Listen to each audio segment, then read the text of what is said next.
Bonjour à tout le monde, je suis heureux d'être avec vous ce matin, même si on n'est pas ensemble, mais bon, le confinement va encore durer jusqu'en juin, je pense, donc va falloir apprendre à patienter. En attendant, nous pouvons partager la parole et je vous invite à ouvrir votre Bible dans Ésaïe chapitre 6 et on va lire les versets 1 à 8. Ésaïe chapitre 6, versets 1 à 8. Il est écrit: L'année de la mort du roi Osias, je vis le Seigneur assis sur un trône très élevé, et les pans de sa robe remplissaient le temple. Des séraphins se tenaient au-dessus de lui. Ils avaient chacun 6 ailes, 2 dont ils se couvraient la face, 2 dont ils se couvraient les pieds, et 2 dont ils se servaient pour voler. Ils criaient l'un à l'autre et disaient: Saint, Saint, Saint est l'Éternel des armées, toute la terre est remplie de sa gloire. Les portes furent ébranlées dans leurs fondements par la voix qui retentissait, et la maison se remplit de fumée. Alors je dis: malheur à moi, je suis perdu, car je suis un homme dont les lèvres sont impures. J'habite au milieu d'un peuple dont les lèvres sont impures, et mes yeux ont vu le roi, l'Éternel des armées. Mais l'un des séraphins vola vers moi, tenant à la main une pierre ardente qu'il avait prise sur l'autel avec des pincettes. Il en toucha ma bouche et dit: Ceci a touché tes lèvres, ton iniquité est enlevée et ton péché est expié. J'entendis la voix du Seigneur disant: Qui enverrai-je et qui marchera pour nous? Je répondis: Me voici, envoie-moi. Je voudrais parler de cet appel à servir ce matin au travers de ce petit passage d'Ésaïe.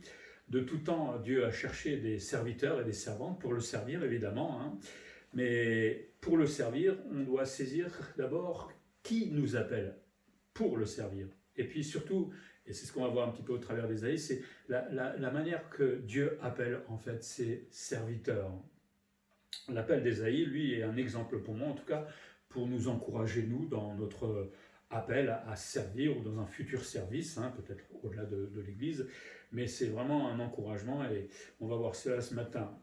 Alors la question, c'est déjà de savoir, est-ce qu'on entend la voix du Seigneur nous appeler dans ce domaine-là, parce qu'il nous appelle à servir en temps normal, mais il nous appelle toujours à servir, même pendant cette période de confinement. Et oui, on peut encore servir le Seigneur pendant cette période troublée. Première chose que ce texte nous apprend, c'est que le serviteur, il doit comprendre l'appel qui lui est fait. D'accord ? Et pour être appelé, le Seigneur va faire une chose, c'est qu'il va mettre en confiance son serviteur. Pour recadrer un peu le contexte d'Ésaïe, d'abord Ésaïe était le fils d'Amoz, il a vécu au 8e siècle avant Jésus-Christ, son nom signifie l'Éternel sauve ou le salut est l'Éternel. Il aura un ministère d'environ 40 ans et il vivra surtout à Jérusalem. Le contexte de ce passage, ça se déroule durant l'année de la mort du roi Osias, comme il est écrit, soit durant les 12 mois qui vont précéder cette mort. On est à peu près en 739-740 avant Jésus-Christ. Ésaïe, comme Jean, sera ravi en esprit et apercevra Adonai, le Seigneur souverain. Et certains pensent que Ésaïe s'est carrément retrouvé devant Jésus-Christ. Bon. Le peuple, dans le contexte, s'éloigner de Dieu. Dans Ésaïe 29-13, on peut lire: Ce peuple m'honore des lèvres, mais son cœur est bien éloigné de moi. On comprend le contexte. Et donc le niveau moral du peuple baissait au lieu de s'élever. L'autre ennemi, ça venait de l'extérieur, c'était la puissance assyrienne qui grandissait à l'Orient. Et Ésaïe va avertir les habitants de la capitale et tous les Judéens, ainsi que les 10 tribus séparées et les nations environnantes, de leurs péchés et aussi du risque bientôt d'être envahis par l'Assyrien, évidemment. L'objectif d'Ésaïe, on pourrait dire qu'il avait 3 missions. Première, c'était de sauver Juda de l'idolâtrie et de sa dégénérescence morale et politique. Si le peuple ne se rend pas, Dieu va devoir forcément le juger. Et comme on voit un peu ailleurs, un reste échappera à ce jugement. Mais bon, on connaît tous l'exil ensuite. Son premier rôle donc consistait à censurer le peuple, à exhorter au changement, à avertir des conséquences et de leur endurcissement. C'est le premier objectif. Deuxième, c'était il dénonçait le péché et il préparait le peuple à vivre cet exil qui devrait les purifier. Puis le troisième objectif, c'est d'encourager tous ceux qui vont justement bientôt connaître cet exil. Donc on est à une époque difficile, pleine de péchés, où vraiment c'était plus le déclin que remonter. Hein. Ça rappelle tout simplement notre quotidien, notre vie actuelle qui n'est pas facile non plus, parce qu'aujourd'hui Dieu est ignoré, Dieu est moqué, Dieu est remplacé, et même dans l'Église, tout doucement, le vrai Dieu disparaît pour un Dieu qui arrange bien l'homme. Donc voilà, le serviteur dans ce contexte va être appelé, et cet appel n'est pas simple à vivre. Et donc il a besoin d'être rassuré d'une certaine manière de la part de Dieu, et c'est ce qu'il va faire justement. Comme nous en tant que chrétiens, quand on doit servir le Seigneur, on a besoin d'être rassuré. Hein. Dieu va mettre en confiance Ésaïe, on va voir comment il va le faire, parce qu'autrement, c'est pareil pour nous, personne n'irait en mission et servir le Seigneur, parce qu'avec nos propres forces, on se sent absolument incapable de le faire. Et là, on voit la belle pédagogie de Dieu. Il appelle, il nous connaît, heureusement, et en nous appelant, il va tout mettre en place pour nous rassurer. Et comment il va faire pour nous rassurer? Justement, il va présenter ses attributs divins. Et on voit justement au début d'Ésaïe 6 cette description des attributs de Dieu qui vont rassurer justement le serviteur. Et là, on a une scène absolument extraordinaire. Souvent, on se présente devant le Seigneur, on le minimise, on le diminue de sa grandeur et de sa gloire, mais là, on est en face de Dieu et c'est impressionnant qui est Dieu. Et donc là, il y a une description justement du trône de Dieu et de celui qui domine sur tout le monde. Il est perçu là comme le roi. Dieu est assis sur un trône élevé. On avait parlé de la souveraineté de Dieu la semaine dernière, et là, on imagine bien ce qu'est réellement la souveraineté de Dieu. Il est aussi décrit comme infiniment saint. Je ne sais même pas si on peut comprendre nous-mêmes, et c'est les anges qui vont le déclarer, Dieu est 3 fois saint. Ça veut dire infiniment. C'est inimaginable, en fait, pour nous de comprendre la sainteté de Dieu. Et voilà le Dieu qui va envoyer. Et en présentant ses attributs à Ésaïe, ça va le rassurer. Il est aussi décrit comme étant celui qui est le plus puissant dans ce monde. Il est nommé Éternel des armées. C'est lui qui domine tout, absolument tout. Et ça évoque justement cette domination sur l'homme, sur Satan, sur tout l'univers. Dieu est au-dessus de tout cela. Ce qui est impressionnant aussi, c'est sa puissance ici, qui se traduit par une voix puissante au verset 8. C'est dommage qu'on n'ait pas le son, mais à mon avis, on aurait été sourd, tellement c'est bruyant. Et la taille aussi du vêtement, tout ça en fait, c'était là pour susciter l'effroi, et c'est ce que Ésaïe essaie de nous transmettre, pour nous rappeler qui est réellement Dieu. Il y a à la fois le côté effroi, dans le sens où on se rend compte de la grandeur de Dieu, mais de l'autre côté, celui qui est réconcilié avec Dieu se rend compte que ce Dieu-là va pouvoir aider le petit serviteur qu'il est aussi. En même temps, ça doit nous rappeler que quand on se présente devant Dieu, souvenons-nous de cette scène, on ne se présente pas n'importe comment et surtout pas avec notre péché. Salut, c'est moi Dieu. Alors que je viens de pécher tranquillement, non. Ça ne doit pas susciter l'effroi dans le sens de la peur, mais au moins le respect et un grand respect. Et puis on voit cette gloire extraordinaire, puisque Dieu est adoré par les séraphins, et forcément il mérite cette adoration et toute cette gloire. Voilà donc une présentation qui est faite à Ésaïe de celui qui l'envoie, enfin qui va l'envoyer, puisqu'il n'a pas encore accepté la mission. Et ces attributs divins sont là justement pour nous rappeler qui est vraiment Dieu. Et une fois qu'on a pris conscience de qui est Dieu, de sa toute-puissance, c'est quoi les petits hommes en face à qui on va annoncer la bonne nouvelle? Qu'est-ce qu'ils peuvent faire contre nous? Oh, nous tuer, ça c'est clair, mais face à Dieu, c'est rien. Et donc, fort de ces attributs et de la connaissance de ces attributs, je me sens encouragé, comme Ésaïe va l'être, et équipé pour aller en mission et accomplir ce que je dois et ce que le Seigneur me demande de faire. Je ne pars pas en mission comme ça, les bras croisés. Je pars en mission parce que je sais qui m'envoie et je sais qui il est aussi pour m'envoyer. Deuxième chose qu'on peut apprendre, c'est que le serviteur réalise sa nature lors de l'appel. Ok, on vient de voir la description du trône, et là il y a une grosse prise de conscience de la part d'Ésaïe, surtout face à la sainteté de Dieu.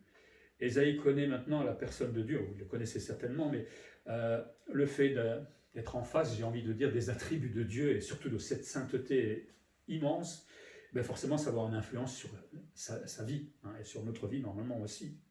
Cette sainteté de Dieu, elle est toujours d'actualité, Dieu n'a pas changé. Hein. Et comme j'ai dit, quand on se présente devant Dieu, quand on veut servir Dieu, voilà, ben, il faut avoir souvenir de cette sainteté de Dieu et surtout de ma nature. Hein. Parce que c'est ce qu'il va faire. Il réalise d'abord la grande sainteté de Dieu, et puis maintenant il va réaliser sa propre nature et en même temps celle du peuple. Hein. Et donc il y a un contraste qui se ferait entre notre nature pécheresse, qui est clairement là, et l'infinie sainteté de Dieu. Je crois qu'on est à deux mondes complètement opposés, hein, et pourtant, voilà, il se présente devant Dieu. Et le constat qu'il fait, il dit, et je ne sais pas comment on pourrait le retransmettre, il dit, je suis perdu. Je ne peux rien faire. Voilà. C'est un je suis perdu, mais avec une grande frayeur certainement dans le cœur, parce qu'il s'est rendu compte qu'il s'est approché de Dieu 3 fois saint, et s'est rendu compte de qui il est. Et là, et nous aussi, on devrait dire, nous sommes perdus. Ça montre la réalité et de notre condition de pécheur face au Dieu 3 fois saint. On est perdu. Heureusement qu'il a envoyé son Fils, hein, mais on est perdu. En même temps, souvent les prophètes le faisaient, il va s'identifier au peuple d'Israël et se rend compte que ce peuple-là est complètement perdu aussi, avec ce peuple impur. Hein, et lui-même, il dit, il fait partie de ce peuple impur, mais comment nous, aussi sales, nous pouvons nous présenter devant Dieu et qu'est-ce que Dieu peut faire avec nous en même temps. Mais ce qui est beau aussi là-dedans, c'est que Ésaïe est sincère. Il aurait pu dire, moi je suis prophète, donc tu peux m'envoyer, vas-y. C'est un grand prophète quand même, Ésaïe. Hein. Devant Dieu, il reste sincère. Il est humble et il ne se cache pas devant Dieu. Hein. Et je trouve que c'est un bon exemple. C'est quand on va se présenter devant Dieu, au travers de la prière, à l'église, pourquoi on se cache devant Dieu? Il sait tout. Hein. Autant être sincère devant Dieu et montrer qui on est réellement dans notre cœur. Et s'il y a le péché, eh ben on pourra lui demander pardon. Hein. Ça ne sert à rien de se cacher. Ésaïe, lui, est absolument sincère et c'était primordial. Et on verra ça juste après parce que c'est ce qui va permettre d'obtenir le pardon et la purification des péchés. Si je ne suis pas sincère devant Dieu, ben forcément Dieu ne m'accordera pas le pardon puisque je ne vais pas lui demander en plus. Donc, je pense que de temps en temps, et on ne le fait peut-être pas assez, il faudrait aussi s'effrayer devant notre péché. Pas devant un meurtre, pas devant le vol, devant nos colères, devant nos mini-mensonges, devant les mauvaises pensées que j'ai. C'est des péchés aussi. Hein, devant ma paresse spirituelle, ma désobéissance. Je suis perdu. Ah ben non, c'est pas si grave, les autres chrétiens font ça aussi. Ah oui, je pêche, bon après je me mets en colère, je t'entends des mauvaises pensées sur quelqu'un, ou je sais. Je suis perdu devant Dieu. Et c'est là où il faut qu'on arrête de minimiser nos péchés. Hein, parce qu'on le minimise, justement, ça produit d'autres péchés, et ça fait beaucoup de mal souvent. Mais quand je pêche, il faudrait que je me souvienne de Ésaïe, je suis absolument perdu. Effrayé devant Dieu, devant la sainteté de Dieu, et ça me poussera justement à me repentir. Ne minimisons pas ce qu'on appelle nos petits péchés, parce qu'il reste des grands péchés devant Dieu, et nous séparent de Dieu de toute façon. Et Ésaïe va développer 3 points dans cette prise de conscience qu'il a. Le premier point, c'est sa nature humaine, son humanité. Il va dire « je suis un homme ». Et là, il constate, il le savait évidemment, mais avec plus peut-être de profondeur, il constate qu'il est complètement, totalement différent de Dieu et il n'est pas son égal. Ça, c'est clair. D'accord ? Nous aussi, on devrait le considérer. Il considère aussi dans cette nature humaine sa bouche, hein, qu'il voit comme pécheresse, et comment lui, prophète, pécheur, avec une nature pécheresse, pourrait parler au nom du Dieu 3 fois saint. Ouais, c'est une belle prise de conscience de qui il était et de son incapacité finalement à être serviteur et à annoncer la parole. En tout cas, ça c'est le constat qu'il fait au début. Deuxième point qu'il développe dans cette prise de conscience, c'est sa nature terrestre. Moi, j'habite sur la terre, hein, et il réalise sa faiblesse, ses limites, et le fait de réaliser qui nous sommes, petit homme sur la terre, avec toutes ses faiblesses en tant que pécheur, on a envie de s'écraser, et ça pousse totalement à l'humilité. On ne peut pas venir les mains dans les poches devant Dieu pour servir en disant « ouais, moi je suis capable ». Je ne pense pas que Dieu va se servir de toute façon de gens comme cela, hein, ça ne va pas durer en tout cas, mais avant d'entendre l'appel et d'accepter l'appel, Dieu l'a poussé à être totalement humilié, réaliser qui il est. Et je dirais c'est dur à vivre, mais en même temps c'est bien parce que quand on va se mettre à servir, ben on n'aura pas la prétention d'être bon, c'est grâce à moi que... Non, on dira à chaque fois merci Seigneur. Et ça change tout dans le service. Donc lui il habite sur la terre et Dieu lui habite dans les cieux et ça révèle sa grandeur, son immensité et toute sa gloire. Et là encore il y a un grand contraste entre le petit homme et le Dieu absolument extraordinaire qui est au ciel. Et le troisième point dans cette prise de conscience, c'est qu'il se souvient de sa nature de mortel, hein, parce qu'il sait que voir Dieu est absolument impossible à l'homme, sinon il meurt, hein, c'est dans Exode 33:20, l'Éternel dit « Tu ne pourras pas voir ma face, car l'homme ne peut me voir et vivre ». Et c'est ce que réalisait là Ésaïe devant la gloire de Dieu. Il ne peut pas vivre en tant que pécheur devant ce Dieu 3 fois saint. Pourquoi mourir? Parce que justement la sainteté de Dieu ne peut pas approcher le péché de l'homme. Je ne peux pas approcher Dieu. Et c'est surtout parce que Dieu ne le permettra non plus pas. Et si Dieu refuse que nous nous approchions de lui avec notre nature pécheresse, en fait il ne le fait pas parce qu'il nous déteste, c'est parce qu'il veut nous préserver. Heureusement qu'il a envoyé Jésus-Christ qui est entre Dieu et moi et qui me permet au travers de Jésus-Christ de m'approcher maintenant de Dieu. Mais Dieu veut nous préserver, tout simplement parce qu'il sait que sa sainteté va consumer absolument le pécheur. Dieu est beau, hein, et il est plein d'amour pour nous, heureusement. Donc comprendre la sainteté de Dieu devrait pousser le chrétien aussi à comprendre sa nature et donc à se repentir. Avant de vouloir être un grand serviteur, déjà vouloir être grand serviteur, pour moi c'est pas vraiment de l'humilité, mais avant de vouloir me mettre au travail pour le Seigneur, eh bien, il faut d'abord que je comprenne et qui m'envoie, mais aussi en même temps qui je suis. Et quand j'aurai compris qui je suis, ça va me pousser à me repentir et à devenir humble. Et une fois que je suis moi humble et que je profite de tous les attributs de Dieu, eh bien là, qu'est-ce que vous voulez faire contre moi? Puisque le diable ne peut pas attaquer Dieu, et le diable, face à quelqu'un d'humble, bon, il sait faire, mais normalement, il ne pourra pas l'enorgueillir au point qu'il tombe. Donc, nous voilà prêts, j'ai envie de dire, pour commencer à servir le Seigneur. Troisième chose qu'on voit dans le texte, c'est que le serviteur va entendre l'appel de Dieu. On a vu, Ésaïe reconnaît sa nature de pécheur et va se repentir. Il sait qu'il est pécheur, il a conscience que pour servir, il va devoir d'abord être pardonné, purifié par le Seigneur.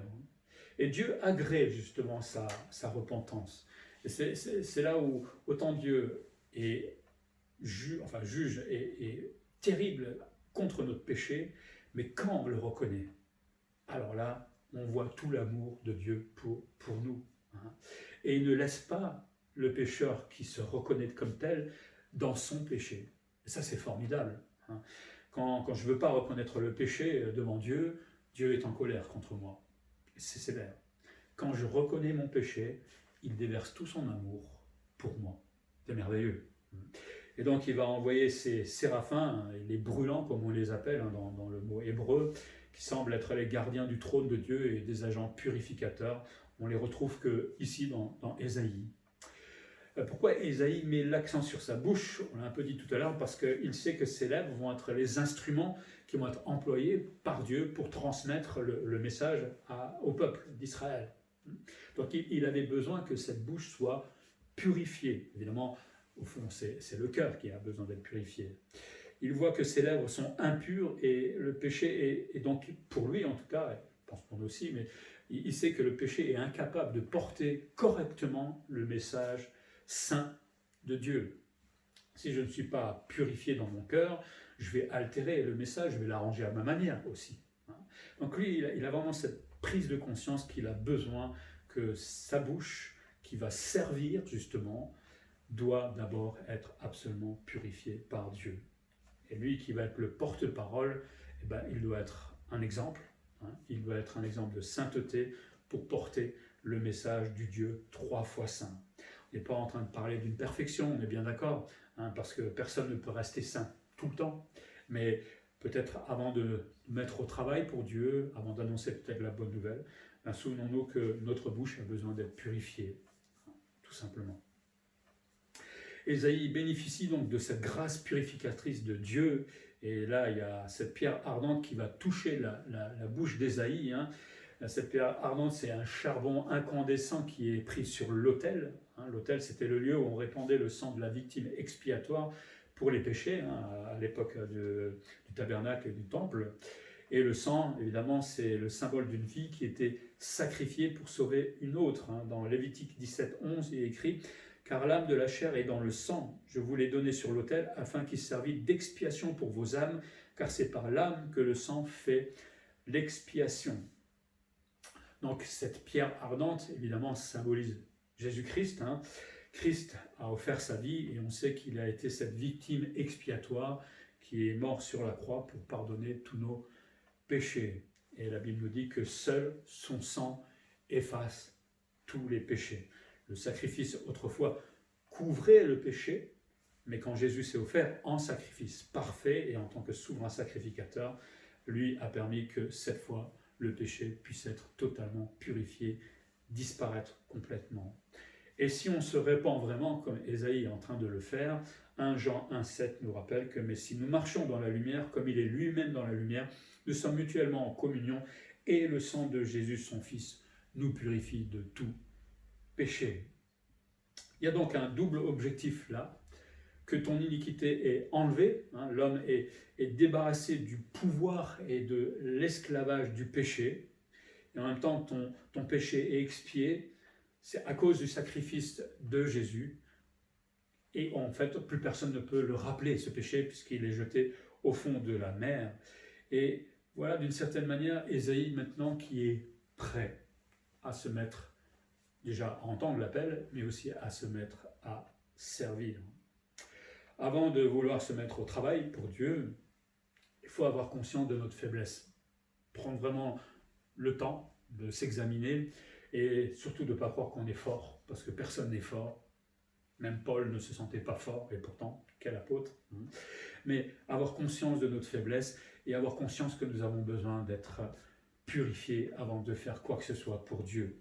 Et pour cela, il faut évidemment s'examiner, aller au plus profond de son cœur, arrêter peut-être des fois de se mentir et laisser simplement la lumière du Seigneur nous éclairer, parce que lui, il sait qui nous sommes. Nous nous cachons bien souvent notre personnalité ou nos petits défauts. On n'appelle pas ça des péchés, non, mais pourtant c'en est devant Dieu.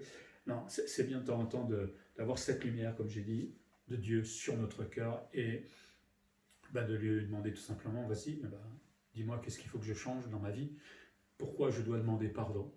Parce que je ne veux pas te mettre au service avec cette nature pécheresse, enfin on l'a toujours, mais dans le péché, ou avec orgueil, mais je veux le faire avec une grande humilité, en sachant qui je suis et en sachant qui tu es aussi au ciel.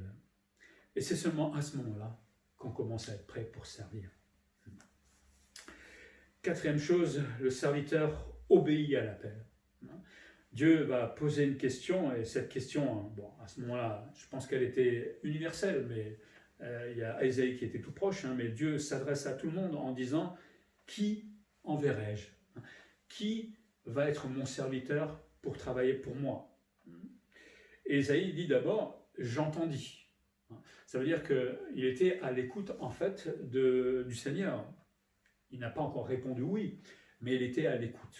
Et ça nous rappelle aussi que Dieu dit toujours aujourd'hui qui enverrai-je. C'est même pas qui enverrai-je, puisque dans l'Église, normalement, il a dit j'ai déjà tout préparé, des dons, des missions pour chacun, il n'y a plus qu'à les saisir. Mais en même temps, qui enverrai-je? Est-ce que j'entends cet appel de Dieu, moi en tant que chrétien? Et ce qu'il faut comprendre, c'est que j'entends cet appel peut-être de Dieu seulement après la purification. Alors peut-être qu'on n'entend des fois pas l'appel de Dieu, ou avoir ce désir de servir, parce que peut-être on est dans le péché, parce que je n'ai pas réussi à pardonner à quelqu'un, parce que. Et des fois, je n'ai pas besoin même de servir quelque part, et je n'entends pas l'appel de Dieu. Mais celui qui a a été purifié, celui qui a été humilié, celui-là comprend que non seulement il va entendre l'appel de Dieu, mais qu'il a besoin de servir Dieu, puisqu'il a lu la Bible, et il sait très bien qu'il y a des œuvres préparées d'avance pour lui. Donc, une fois purifié, une fois sincère devant Dieu et humilié, là, je me mets à entendre l'appel de Dieu. Et Ésaïe de répondre, « Me voici, envoie-moi ». Il faut bien mesurer ces paroles, parce que, rappelez-vous le contexte, le peuple vers qui il va être envoyé, je ne sais pas s'il a réfléchi, parce que le texte ne nous le dit pas, mais quand il dit « Voici, envoie-moi », il sait ce qu'il attendait, et on sait que Ésaïe va mourir. Il y en a qui disent qu'il a été scié peut-être par le bois, dans un bois, en tout cas il est mort en martyr. Mais « me voici, envoie-moi », je pense qu'il l'a bien considéré avant de dire oui. C'est pareil pour nous, ouais, envoie-moi, allez, envoie-moi, mais non, mais je ne voulais pas aller vers la Corée du Nord. Attends, j'ai dit envoie-moi, mais envoie-moi, c'est facile. Quand je dis envoie-moi, je dois considérer là où aussi peut-être Dieu veut m'envoyer. Alors, il faut évidemment me dire envoie-moi, mais il faut que je sois aussi prêt à accepter où le Seigneur m'envoie. Et donc Ésaïe se propose, il ne se propose pas là les mains dans les poches, il se propose à cause de tout ce qui s'est passé juste avant, parce qu'il a été encouragé par celui qu'il connaît. Alors, il connaissait déjà Dieu, mais là un peu plus profondément, et j'ai envie de dire, parce qu'il connaît Dieu de façon théologique. On peut connaître Dieu, il est plein d'amour, il est gentil, il est bon, il a créé le monde, mais là, il était face à Dieu dans sa pleine gloire, dans sa toute-puissance, dans sa théologie, j'ai envie de dire. Il connaît beaucoup mieux Dieu, et parce qu'il connaît Dieu théologiquement, à ce moment-là, il dit « Ok, je peux y aller ». Et des fois, on ne veut peut-être pas servir parce qu'on ne connaît que Dieu avec Jean 3,16 ou 2-3 versets à droite et à gauche, parce qu'on n'a lu que l'Évangile. Mais quand vous prenez le temps d'étudier vraiment la théologie proprement dite, comme on vient de le faire récemment, enfin encore plus profondément, alors là, on commence à connaître vraiment la personne de Dieu. Et là, waouh, c'est impressionnant qui est Dieu. C'est impressionnant ce qu'il peut, ce qu'il va faire, etc. Et c'est fort justement de cette connaissance théologique que je peux dire, ok, je sais qui tu es, c'est bon, je peux y aller, envoie-moi. Et sa réponse positive de Ésaïe est aussi là, je pense, le fruit de sa reconnaissance. Il dit « envoie-moi » parce qu'il vient d'être purifié. Et parce qu'il a été purifié et gracié, d'une certaine manière, de la part de Dieu, maintenant j'ai envie de te servir. Tu as tout fait pour moi, tu as donné ta vie, là, par préfiguration, tu as donné ta vie, Jésus, pour moi sur la croix, je suis libre du péché, oui, envoie-moi. C'est le seul moyen, enfin, si on pourrait être reconnaissant d'autres manières, mais l'adoration, c'est aussi servir. Et quand je veux dire merci à Dieu, c'est au travers du service que ça se passe aussi. Si je suis paresseux dans ce domaine-là, est-ce que j'ai vraiment compris que j'ai été gracié, la purification qui a été faite dans ma vie, et le sacrifice surtout de Jésus-Christ. Mais celui qui l'a compris, alors lui, est plein de reconnaissance et se met absolument à servir. Et la mission qui va être confiée à Ésaïe, elle n'est pas les moindres, c'est pas venir tranquillement le dimanche à l'église annoncer l'évangile, c'est d'aller voir Israël. C'est comme si vous allez voir monsieur le président, ou allez voir tous les Français et vous allez leur dire vous devez rester fidèle à Dieu. C'est comment vont réagir les Français. C'était pareil pour Israël à l'époque. C'était pas évident comme mission. Mais Dieu, au verset 13, si vous lisez Ésaïe un peu plus loin, lui rappellera qu'il sera avec lui, qu'il restera fidèle, qu'il y a aussi un reste fidèle, qu'Ésaïe n'est pas le seul dans ce combat-là. Et donc, Ésaïe va devenir le porte-parole de Dieu, et son but va être de conduire ce peuple pécheur, impur, vers la repentance. Hélas, on sait qu'il n'y arrivera pas, puisque Israël va être exilé, mais peut-être que quelques-uns l'auront écouté, peut-être le reste, justement. Et c'est déjà ça, une âme de sauver, c'est absolument merveilleux. Cet appel de Dieu est toujours d'actualité.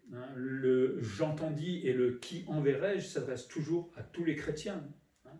Nous sommes, nous, en tant que chrétiens, des témoins, acte 1:8, mais vous recevrez une puissance, le Saint-Esprit survenant sur vous, et vous serez mes témoins à Jérusalem, dans toute la Judée, dans la Samarie et jusqu'aux extrémités de la terre. Nous sommes les témoins à Étréchy, nous sommes des témoins dans notre lieu de travail, nous sommes témoins dans nos familles, nous sommes témoins avec nos enfants, nous sommes témoins avec nos amis, etc., etc., etc.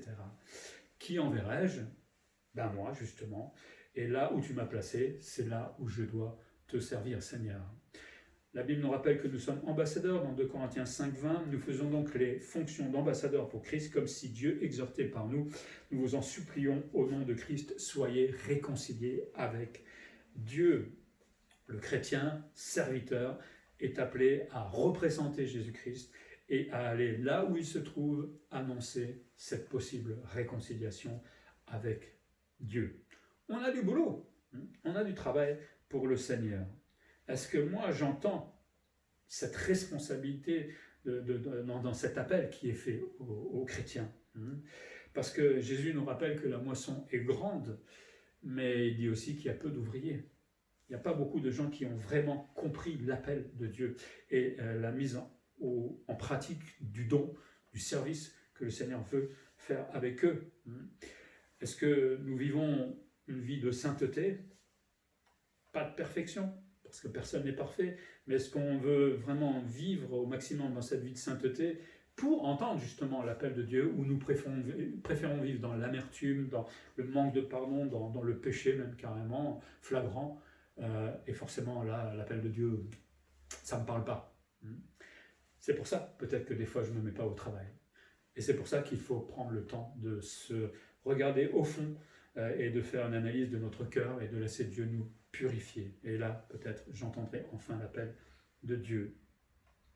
Mais avant de nous envoyer, comme Isaïe, Dieu veut nous former. Il n'envoie pas les serviteurs comme ça, il veut nous former. Et là, au travers d'Isaïe, mais après je vais un peu plus loin dans la Bible, il énumère notre équipement, parce que avant de partir au boulot, on va s'équiper. On a vu, les attributs de Dieu sont un équipement indispensable parce que c'est fort de ces attributs que je peux avoir confiance en Dieu et que je peux m'aventurer n'importe où. Mais aujourd'hui, on a le Saint-Esprit en plus, et ça c'est une aide énorme. Si je ne sais pas quoi dire, le Saint-Esprit va m'aider, dit la Bible. Et on a la toute puissance de Jésus-Christ, puisqu'il dit qu'il est avec nous jusqu'à la fin du monde. Attribut, Saint-Esprit, toute puissance de Jésus-Christ. Ok, je suis prêt pour aller servir le Seigneur. Le service pour Dieu est quelque chose d'exigeant. Ce n'est pas un truc qu'on fait comme ça à la légère, mais l'homme a besoin justement de sainteté et de cette sainteté qui pousse à l'humilité. Et chaque fois que je vais servir, faisons-le avec cette humilité. J'ai envie de dire cette humilité de la sainteté. Parce que sinon, c'est l'orgueil qui va grandir au fond de moi. Et je ne vais pas servir Dieu, je vais me servir moi. Et à tous ceux qui se disent « je ne peux pas servir moi », qui ne sont pas forcément dans le péché. Quelqu'un écrivait « la prochaine fois que tu penses que Dieu ne peut pas se servir de toi, rappelle-toi que Noé se saoulait, Abraham était trop vieux, Isaac était un rêveur, Jacob était un menteur, Léa était laide, à ce qui paraît, bon, les yeux délicats. On a trompé Joseph, Moïse bégayait, Gédéon avait peur, Samson avait les cheveux longs et était un coureur de jupons, Rahab était une prostituée, Jérémie et Timothée étaient trop jeunes, David a eu une liaison et était un meurtrier, Élie a voulu se suicider à un moment, Ésaïe prêchait tout nu, Jonas s'est enfui de devant la face de Dieu, Naomi était veuve, Job a fait faillite, Jean-Baptiste mangeait des bestioles, Pierre a renié Christ, les disciples se sont endormis pendant qu'ils priaient, Marthe s'inquiétait de tout, la femme samaritaine était divorcée plus d'une fois, Zachée était trop petit, Paul était trop religieux, Timothée avait un ulcère et Lazare, lui, il était carrément mort. Qui es-tu? Qu'as-tu, de pire que cela pour ne pas servir Dieu? Donc il n'y a pas d'excuse, je suis appelé à servir Dieu. Et il n'y a pas de chômage dans l'Église. Alors, ce n'est pas parce qu'on ne peut pas se voir aujourd'hui qu'on ne peut pas servir Dieu. C'est complètement faux. L'Église, ce n'est pas ce bâtiment. L'Église, c'est le rassemblement de tous les chrétiens dans ce monde. Et donc, là où on est toujours l'Église. Et quelqu'un écrivait en disant qu'il n'y a pas de chômage dans l'Église. Dans le royaume de Dieu, le chômage n'existe pas. Et si vraiment vous cherchez premièrement de tout votre cœur ce royaume et sa justice, alors vous n'avez pas de souci à vous faire, comme dit l'Écriture. Alors, j'ai reçu du Pôle emploi les offres suivantes. On recherche notamment des ambassadeurs pour réconcilier les pécheurs avec le Seigneur. On recherche des électriciens pour établir le courant d'amour entre les hommes. On recherche des opticiens pour changer le regard des gens les uns avec les autres. On recherche des artistes peintres pour dessiner des sourires sur tous les visages. Des maçons aussi pour bâtir la paix. Des jardiniers pour cultiver de bonnes pensées dans les cœurs. On cherche des profs de maths, ça je sais qu'on en a quelques-uns, pour apprendre aux gens à compter les uns sur les autres. Ce n'est pas les mêmes maths, mais c'est peut-être mieux. Hein. On recherche des médecins pour guérir les cœurs brisés et les corps malades. On recherche des informaticiens pour changer les logiciels de nos pensées. Et là, il y a du boulot. On recherche des guides pour montrer le bon chemin. On recherche des gendarmes pour former des gens d'armes avec les armes de l'esprit. Et tant d'autres métiers sont encore recherchés dans l'Église. Donc, je n'ai pas d'excuse, je peux servir le Seigneur même durant le confinement. Le Seigneur a quelque chose à faire avec moi, à moi de me préparer, à moi de lui demander, à moi de lui dire, voici, je suis prêt, envoie-moi. Et si je pense encore, après tout cela, être inutile de ne pas avoir un don, ben dites-vous une chose terrible que vous faites, vous êtes en train de dire que Dieu est un menteur. Si moi je ne peux pas servir, si moi je dis que je n'ai pas un don, alors que dans Éphésiens 2,10 il dit « Car nous sommes son ouvrage, ayant été créés en Jésus-Christ pour de bonnes œuvres que Dieu a préparées d'avance afin que nous les pratiquions. » Si je dis que je n'ai pas de don ou de qualité pour servir, alors je fais Dieu menteur. Et là, c'est terrible. Donc il n'y a pas d'excuse. Dieu n'est pas un menteur. Dieu m'a donné un don, ou plusieurs, dit la Bible. Donc c'est à moi de les chercher et c'est à moi de les mettre en place pour servir tout simplement le Seigneur. Notre Église a besoin de serviteurs qui répondent oui, comme Ésaïe a répondu oui à son époque. Et quelles que soient les conditions, nous avons besoin de répondre oui, parce qu'on l'a dit, c'est la preuve de notre reconnaissance vis-à-vis de Dieu. Pour terminer, le contexte actuel peut nous faire peur en tant que chrétiens, comme celui d'Ésaïe à son époque, et il était bien pire, je crois. Mais avant de servir le Seigneur, on peut s'asseoir, contempler Dieu dans sa gloire, nous rassurer justement de cette toute-puissance, et en même temps de voir comment le Seigneur veut nous équiper. Toute puissance poussée à l'humilité, et là je suis équipé pour me mettre à servir le Seigneur. On ne sera jamais des Ésaïe ou des Paul, et ce n'est pas le but recherché, d'accord ? Mais on restera et on peut devenir un serviteur fidèle de Dieu, c'est-à-dire fidèle de celui qui nous a rachetés à Golgotha. Un petit serviteur qui obéit à Dieu est un grand serviteur de Dieu. Un grand serviteur qui n'obéit pas à Dieu n'est pas forcément un bon serviteur pour Dieu. Vaut mieux être des fois petit, mais faire ce que Dieu me demande, plutôt que vouloir les grosses choses à faire. Non, faisons simplement ce que le Seigneur nous a demandé de faire. Aussi, nous sommes tous appelés à servir Dieu, âgés, pas âgés, moins jeunes, etc. À partir du moment que je suis chrétien, j'ai un don. Et ce que le Seigneur veut tout simplement nous entendre dire, c'est « Oui, me voici Seigneur ». Que le Seigneur nous aide à rechercher ce service, à le mettre en pratique même pendant ce confinement, et on le mettra encore plus en pratique quand on sera de nouveau ensemble. Nous voulons prier. Seigneur, merci pour ta parole qui est la vérité, merci pour l'exemple d'Ésaïe, exemple de service, mais il n'est pas parti comme cela à l'aventure. Tu l'as d'abord préparé par la contemplation de ta gloire, Seigneur, et surtout de ta sainteté, sainteté qui a poussé Ésaïe à reconnaître sa nature pécheresse et à s'humilier devant toi. Et c'est comme cela qu'il est devenu prêt pour dire « Enfin, me voici, envoie-moi dans ce champ de mission ». Seigneur, tu connais chacun d'entre nous et tu connais notre cœur, notre service actuellement. On peut toujours faire mieux, même si nous sommes au travail, mais pour ceux qui ne sont pas encore au service, montre-leur peut-être ce qui se passe dans leur cœur, peut-être ce qui bloque d'entendre l'appel, que ces cœurs soient purifiés tout simplement et qu'ils puissent répondre comme d'autres à l'appel au service. Aide-nous à trouver notre don, Seigneur, aide-nous à le mettre en pratique, aide-nous à devenir ces ouvriers qui manquent dans ton Église. Et durant cette période de confinement, Seigneur, là où je suis au travail, en télétravail ou sur les réseaux sociaux, il y a mille et une manières de pouvoir te servir. Eh bien, fais de nous tout simplement tes serviteurs, Seigneur, pour ta gloire et parce que nous voulons être reconnaissants de la grâce que tu nous as faite. En Jésus-Christ. Amen.